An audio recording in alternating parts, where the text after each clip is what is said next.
Hi, welcome back. Today's video is going to be a little different than some of my other ones. You see, all the other videos that I made on this channel have been aimed at students trying to learn the basics of LD. And this video is actually not for students. This video is for judges, parent judges, community judges, and even alumni judges. This video is for brand new judges who are wondering how to correctly judge an LD round. In this video, I'm going to walk you through how to judge an LD round so that you can feel confident, help the debaters do their best, and know how to make a decision as to who won the round. So before we get started into the meat of this video, there's something important that I want to address. Actually, a few things. The first one is that it's the debater's job to make the round understandable to you, the judge. If you, as a judge, don't understand something that the debaters are saying, that's their fault, not yours. So don't feel bad if you're confused. You are there to judge their ability to communicate. That's the whole point of LD debate, is to help the students become better communicators. So if you're not understanding them, they're not doing a good enough job. You are there to judge their ability to communicate, and it's important that they make their arguments clear to you. The burden of that is on them. With that out of the way, let's dive into some of the basics of judging. So while judging an LD round, there's a lot going on. There's a bunch of different speeches. People are making arguments back and forth. How do you keep track of all that? Well, it's very important as a judge to take notes as to what's going on during the round. And the best way to do that is through flowing. And I have an entire video on flowing and what that means, which I'll link down in the description. And you should definitely watch that if you're going to be a judge, as that applies both to debaters and to judges.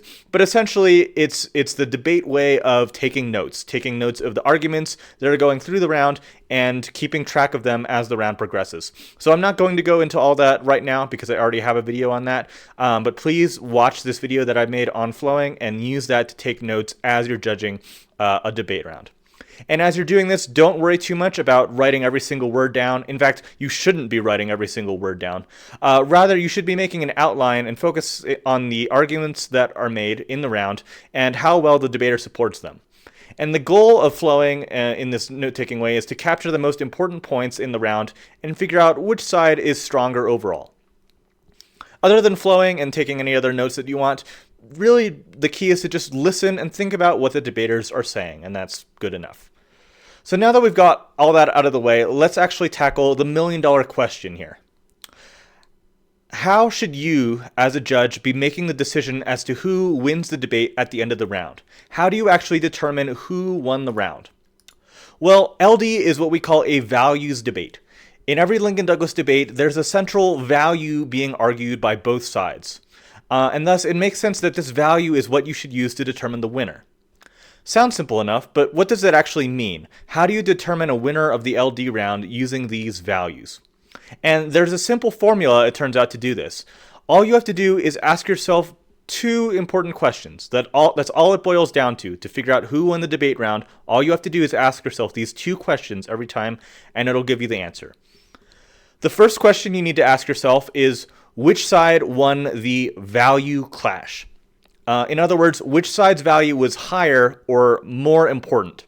And so when I'm saying value clash, that's all that means, is that the affirmative debater will argue a value, the negative debater will argue a value, and usually both sides will argue about which of their values is the highest, which one's more important, which one is the value that we should use in the round. And that's all that this first question is whose value comes out on top, who made the best arguments for their value, whose side sort of won this value argument, which value came out as higher or more important than the other. So take this question and write the answer down. Write down the side that you think has the highest value, and that answers question one. That value will be a reference point for the rest of the round. The second question that you ask is, which side actually achieved that highest value that was the answer to question one? So in other words, which side of the round, the affirmative team, the affirmative debater, or the negative debater, which of them showed that their side actually achieved that highest value from question one? And that's the answer to question two. And the answer to this question, to question two, is the winner of the debate round. It's as simple as that. All you have to do is ask yourself these two questions. The winner of question two wins the debate. Now, there's something here to keep in mind. The answers to questions 1 and 2 will often be the same. In fact, most of the time they'll probably be the same, But that's not always the case, and it's not necessarily the case. They may be different, and in fact, it's very valid for them to be different. And if the answers to questions 1 and 2 are different, the side that did a better job of proving that they achieved the highest value should win the round. But it doesn't matter who actually achieved that highest value in the first place. Once that highest value is established, all that matters is which side best achieved that value. So if the answers to questions 1 and 2 are different, the winner to question 2 should win the round. Now, since I know this can be kind of confusing, let's take some time to look at an example. So as an example, say that you're judging a debate round where the two debaters are trying to argue over which restaurant makes the best hamburger. So the resolution is, say, resolved. Burger King makes better hamburgers than McDonald's. So the affirmative side is arguing for Burger King makes the best burgers. The negative side is arguing that McDonald's makes the best burgers. So say that the affirmative side, Burger King, presents a value of lowest cost. And they're arguing that, oh, Burger King has the cheapest hamburgers and the value is lowest cost. And so since Burger King makes the cheapest burgers, they should win the round. And now say that the negative side of the round which is arguing for McDonald's, and they present a value of tastiness, and they say McDonald's has the tastiest burger around. And so let's say that these two sides, they argue about their values. The two values are tastiness and lowest cost, and they argue throughout the round. And at the end, you go to look at these two questions that we have, and you decide, okay, for question 1, tastiness is a better value than lowest cost. Tastiness wins the value clash. The value of tastiness is better than the value of lowest cost, and we want to achieve tastiness. That's the thing that we want in the round. So this means that the negative side, which presented the value of tastiness, they won the value clash. They've won question 1 here. So let's say now that the affirmative team actually concedes and they say, okay, fine, you're right, negative. Let's go with the value of tastiness. That's the highest value, fine. But then let's say that the affirmative side goes on to argue that actually Burger King is more tasty than McDonald's, and they present some evidence, and they actually do a really good job of proving to you, the judge, and making the argument that Burger King is more tasty than McDonald's. And let's say that the negative side on McDonald's, they don't really do a good job of defending the tastiness of their burger. And so when you go to look at question 2 here, which side best achieved the highest value from question 1, the highest value from question 1 was tastiness.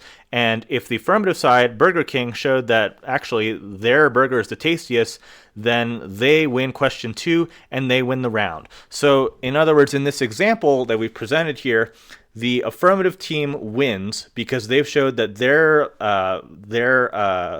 side of Burger King is the tastiest, and it achieves tastiness, that highest value from question 1. So they win the round here. The negative team does not win the round. It doesn't matter that they won the value clash, that their value of tastiness is it was the value that was chosen. It doesn't matter that they won question 1. What matters is once the value of tastiness was established, it's the affirmative team that best led to that value, to that thing that we want. So that's what I mean here, and hopefully you can kind of see the logic and see how this works. But that's sort of an example. So in this case, because affirmative won question 2, they win the debate round. So after you've done all that, then you should have a winner for the debate round, and that's great. The hardest part of judging the round is over. But you're not quite done yet, because another important part of judging is providing feedback afterwards to the debaters. And you'll do this by taking notes on your ballot, which is the piece of document. It might be a piece of paper. It might be something you fill out on your computer. But this is basically your report of how the round went, and the debaters will see this after the whole tournament is over. And there'll be a place on here to provide feedback for each debater and to provide your rationale as for why you decided to vote the way that you did, why your reason for decision for choosing a winner. So this is really important because it helps the debaters to learn and grow and become better as debaters and become better communicators. So if there's something in the round that you didn't understand, let the debaters know. Give them honest feedback because that's incredibly helpful for them. The worst thing you can do is to not leave any comments and to leave it completely blank, because that's not helpful. So if something was confusing or unclear, let the debaters know exactly what it was. Give them good feedback. In the reason for decision, let them know why you chose a winner, like why you chose the winner that you chose. You can list the answers to those 2 questions that I gave. That's a valid reason for decision. So there you have it. When you're judging a Lincoln Douglas debate round, your job is to listen carefully, think about the values, and determine which side best achieved that value. And don't forget, if you don't understand something, give valuable feedback. It helps the debaters and shows that you're engaged in the round. Thanks for watching. Good luck with your judging. And if there's another video that you'd like to see, leave a suggestion down in the comments, and I may get to it next time. Thanks.